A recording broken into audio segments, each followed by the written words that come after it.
ഒരു മിനിറ്റ് എന്ന് പറഞ്ഞാല് ചെറിയൊരു ഹെൽപ്പ് ചെയ്യാൻ പറ്റുമോ?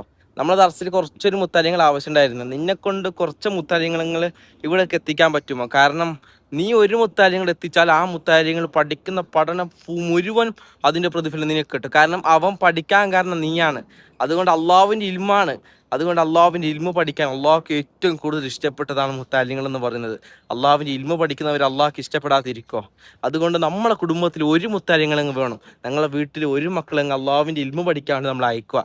ഇവിടെ ഉമ്മമാർ കാണുമ്പോൾ ഉമ്മമാർ ഇങ്ങനെ ചിന്തിക്കുന്നുണ്ടാവും, ഇപ്പം മുത്താലിങ്ങൾ എൻ്റെ മകനെ അയച്ചാൽ അവിടെ നല്ലതുപോലെ നോക്കോ, നല്ലതുപോലെ ഭക്ഷണം കിട്ടും. അൽഹംദുലില്ലാ, നല്ലതുപോലെ ഭക്ഷണം, അതുപോലെ കിടക്കാൻ നല്ല സൗകര്യം, ഫാൻ്റെ കാറ്റൊക്കെ ഉണ്ട്.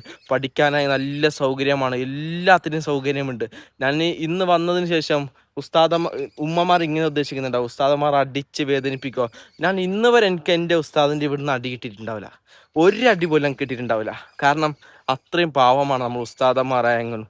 നല്ലതുപോലെ പഠിപ്പിക്കും, അള്ളാഹുവിൻ്റെ ദീനാണല്ലോ. അതുകൊണ്ട് ഇൻഷാ അള്ളാ നിങ്ങൾക്ക് എന്തെങ്കിലും ആവശ്യം ഇത് കൂടുതൽ അറിയാൻ പറ്റുന്നെങ്കിൽ നമ്പറിൽ നിങ്ങൾ ബന്ധപ്പെട്ടാൽ മതി. ഇൻഷാ അള്ളാ നിങ്ങളെ വീട്ടിൽ നിന്ന് ഒരു മുത്താലിങ്ങൾ, നിനക്കിത് പറ്റില്ലെങ്കിൽ നീ ഒന്ന് ഷെയർ മുഴുവൻ ചെയ്ത് കൊടുക്കുക. ആ ഷെയറിൽ ആരെങ്കിലും ഒരാൾ പഠിച്ചാൽ നിനക്ക് അതിൻ്റെ പ്രതിഫലം കിട്ടും ഇൻഷാ അള്ളാ. എന്ത് അറിയാനുണ്ടെങ്കിൽ നമ്പറിലൊന്ന് കൊടുക്കുക ഇൻഷാ അള്ളാ. അസ്സലാമു അലൈക്കും വറഹ്മത്തുള്ളാഹി വബറകാതുഹു.